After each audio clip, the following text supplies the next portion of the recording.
Guys, let's wrap it up this evening by giving some report cards, some non-conference report cards. It's almost 2025, almost time for the meat and potatoes of conference play. A couple teams have played a game or two in the league already, but let's assess where we're at with some teams and how we feel about how they are positioned getting into league play, and Kentucky being one of them. I want to start with they beat Duke out of the gates 3 games in. We all kind of fawned and salivated at Mark Pope. They did have that loss to Clemson. They got beat against Ohio State most recently. Their stock dropping. They got hammered by Ohio State, quite frankly. When you look at them, they got the win over Gonzaga. There's some quality. There's some head scratching. Randolph Childress. Give me a grade on Kentucky. Mark Pope, year 1 in the non-con. Listen, I think it's gone as well as it could go. I mean, you got wins against Duke, Gonzaga. I mean, this is a 2-loss team. The Ohio State loss is concerning only because I thought Ohio State physically beat them up, and that's not something I would expect with an older team with this level of experience with this group. So, Kentucky has their flaws. We talked about that, maybe not having a guy, but this is a talented team that's going to shoot the crap out of it. They can defend a little better. Williams has to do – I think he has to be a game changer or can be a game changer on a defensive end of the floor. If he can keep him out of foul trouble, I think he elevates them. But I'm not worried about Kentucky. I give him an A. CJ, give me a grade for Kentucky non-con. I'll go A-, just getting blitzed like they did against Ohio State. But I think – the expectations coming in, they've surpassed them. I mean, I think preseason, this was like a borderline top 25 team is what most people considered, maybe top 25, barely in, if so. And they've clearly established that they're one of those teams. The win against Gonzaga, I thought was really, really impressive because I think Lamont Butler is their most important player, and they did that without him.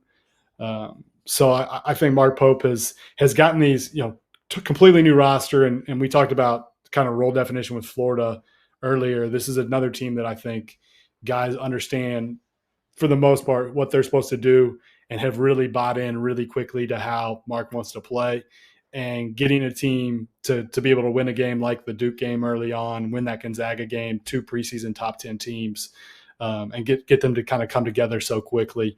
I think they deserve, an A- grade. Just because I don't think expectations were what we usually have for a Kentucky team. I would have gone solid A had it not been for the Ohio State game, but beating Duke and Gonzaga certainly spoke volumes about the veteran core of this team early in the year. So A's across the board for them. Let's go to the Kansas Jayhawks next. When you look at this team, the way that they are positioned, their league certainly has changed around them. Their expectation this year has not. They're 9-2 on the season. They lost 2 in a row not long ago to Creighton, and then lost the rivalry to Missouri. They've responded by beating up on an Ivy League team and NC State. When you look at their overall resume, it does include a win over Duke, also a win over North Carolina. They did well against the traditional Tobacco Road powers from the ACC. Kansas, CJ Moore, a grade for the non-con for the Jayhawks is what? I'll go B-. I think that they have really shown up in the marquee, you mentioned it, and throw Michigan State in the Champions Classic in there, North Carolina, Duke. Beating Duke on a neutral is going to really, really look good at the end because I think Duke is terrific and one of the best, probably 2 or 3 teams in college basketball. So that one, really, really impressive. I think they've shown that they can play with anybody. There are still some concerns offensively. They don't get to the free throw line. The way Creighton and Missouri played them with cheating off guys like DeJuan Harris. There's still some games where it can kind of look like last season, and the fact that really Missouri that first half and the first half against Creighton too, pretty bad halves against those 2 teams, and to lose those 2 games, they were road games, but really those 2 opponents controlled the game. those are games you usually want to see a Kansas, preseason number 1 be able to stay in. And, they did have the crazy comeback against Missouri, but still ultimately lost, by 9 points. So I think the Jayhawks are in a decent spot, but I'll give them a B- for how they've played so far. Randolph, how about your grade? I give them a B. I think the only thing I'm worried about with Kansas, as I always do, is worried about will their jump shots and will their offense travel, and ball screen defense. Will they make enough shots? But right now, they've played a pretty good non-conference schedule. Like I said, those wins will age well. We'll see what Kansas does in the conference play. They're going to get everybody's best shot. I give them a B. Yeah, I think that makes a lot of sense. B's across the board. A little up and down, but solid overall. How about North Carolina? They are sitting here at 8-5. They've lost to a lot of good teams. Kansas, we just mentioned, being one of them. They lost to an Auburn team that's top 5. Alabama, that's top 10. Got beat by Michigan State. Lost to a Florida team that we've bragged on for what they've done on the court. So not anything bad in terms of losses. They do have a good win against UCLA. Overall, Randolph, give me a grade for the Tar Heels. I'm not as hard on them as everyone else because I've always say you can't punish teams for scheduling.